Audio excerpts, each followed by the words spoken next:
எனக்கு வந்து மோஷன் போறதுல அடிக்கடி வந்து பிளட் போயிட்டு ரொம்ப டைட்டா போ எனக்கு ஃபுல்லா சலம் பிடிச்சிருந்துச்சு பின்னாடி.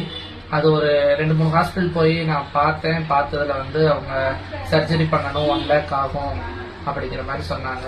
நான் இது வந்து சும்மா எனக்கு தெரியும், போறப்ப வரப்ப பார்த்துருக்கு கிளினிக், ஆனா வந்து வந்ததில்லை. சரி ஒருக்கா போய் டெமோ பார்க்கலாம், எப்படி என்னன்னு கேட்டுக்கலாம், அங்க அந்த ட்ரீட்மெண்ட்டுக்கும் இதுக்கு எப்படின்னு கேட்டுக்கலான்ட்டு போனோடனே வந்து எனக்கு ஒரு 25 days நான் ட்ரீட்மெண்ட் பார்த்தேன். எனக்கு வந்து ஃபுல்லா எண்ணெய் அறியாமே வந்து சலம் பிடிச்சி நீர் ஃபுல்லா வெளியில வர ஆரம்பிச்சிச்சு. அந்த கண்டிஷன்ல நான் வந்தேன். ஒரு 25 daysல எனக்கு வந்து இப்போ ஃபுல்லா ரெக்கவர் ஆயிடுச்சு. என்னை விட சிவியரா இருக்கவங்களுக்கும் இங்க வந்து நிறைய பேர் வர்றாங்க.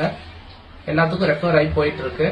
எனக்கும் வந்து ஃபுல்லா இப்போ நல்லா நார்மலா உட்காரேன். எல்லா ஃபுட்டுமே நான் எடுத்துக்கிறேன். எனக்கு வந்து அந்த 2 நாள்லயே வந்து எனக்கு வந்து இந்த ப்ளீடிங் ஃபுல்லா இதாயிருச்சு. அமௌண்ட் வந்து அவங்க சொன்னதுக்கு இதுக்கு வந்து ரொம்ப நமக்கு சீப் அண்ட் பெஸ்ட்ல தான் வந்து பார்த்து கொடுக்குறாங்க. மற்ற சைடு எஃபெக்ட் எதுவும் கிடையாது, சர்ஜரியோ எதுவுமே இல்லை. நான் நார்மலா வர்றேன், டெய்லி நான் கார்ல தான் வர்றேன், வந்து ட்ரீட்மெண்ட் பார்த்துட்டு போயிட்டு இருக்கேன். வந்து தங்கணுங்கிறது இல்ல, டெய்லி வந்து பார்த்துட்டு போய்க்கலாம். லாங்ல இருந்து வந்தாலுமே வந்து அதுக்கு தகுந்த மாதிரி ட்ரீட்மெண்ட் பாக்குறாங்க. நல்லா இருக்கு, எல்லாரும் வாங்க.